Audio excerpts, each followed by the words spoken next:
શબ્દમાં એકડા કેટલી વાર લખવાનું નહીં હોય, મોટો થઈ જાય ભાઈ, પછી તમારે લેસન આવી છે ત્યાં સુધી નહીં આવે. અથાણું મીઠું હે થાવા, જોઈ લો guys. Hi guys, good morning, welcome to my new blog. આજ નેહલબેનનું લેસન આવ્યું છે. લેનબેનને હવે 1 મહિનો લેસન કરવાનું છે, એટલે જોતા રહેજો. આજ હું લેસન કરાવી એ તમને દેખાડવામાં આવી છે. જય શ્રી રામ. હાલો ગાઈસ, નેહલબેનને લેસન આવી ગયું છે વેકેશનમાં. શું આવ્યું ભાઈ લેસન? અંકોમાં ને શબ્દમાં એકડા કેટલી વાર લખવાના? 5 વાર. 5 વાર લખવાના છે અંકમાં ને શબ્દમાં.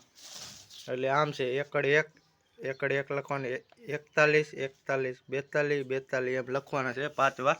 એટલે નેહલબેનને આજ આખો દી પેક ને, પછી હવે રમવાનું પૂરું.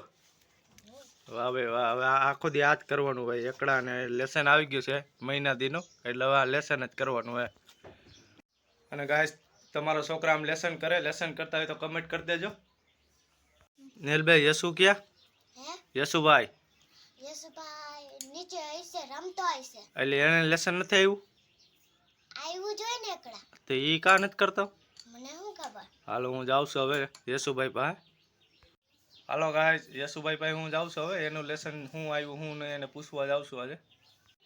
ચલ્યો ગાઈસ, યશુભાઈને ટીવી ભાઈ, બીજું કાંઈ નહીં. આખો દી ટીવી જોયા કરવાની.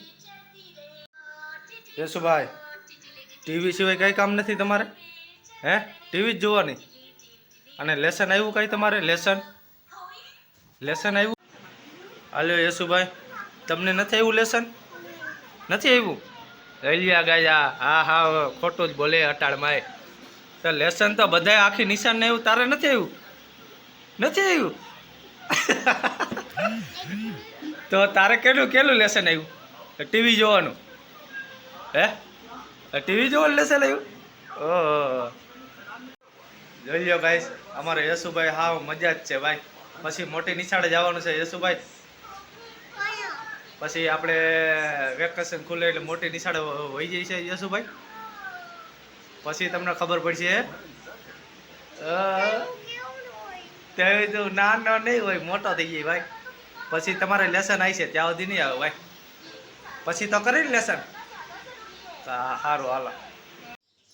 હાય ગાઈસ, આપણે નાઈ લીધું છે. જોઈ લો આપણો લુક અને જોઈ લો બાઇકનો વ્યૂ. આજ ફૂલ તડકો છે. જોઈ લો ગાઈસ, ફૂલ તડકો છે. અટાણે 9 વાગ્યામાં ફૂલ તડકો ચાલુ થઈ ગયો છે. આવી ગયો છે અમારા યશુભાઈ. હું ખખડાવે. હાલો ગાઈસ, હવે આવી ગઈ છે આપણે મમ્મી વાડિયાથી.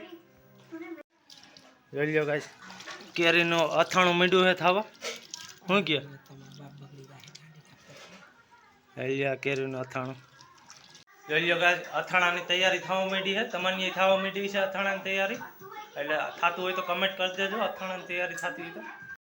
જોઈ લો ગાઈસ, કેરીને ધોઈ નાખીએ. ધોઈને હવે આમાં શું પ્રોસિજર છે એ જોવો તમે. જોઈ લો કે પછી નાખી દીધું મીઠું મારી મમ્મીએ. પછી હળદરની બહેણી ખોલે છે અને નાખી હળદર. જોઈ લો ગાઈસ, આમ થાય અથાણું. પછી મીઠી ફેરવવા.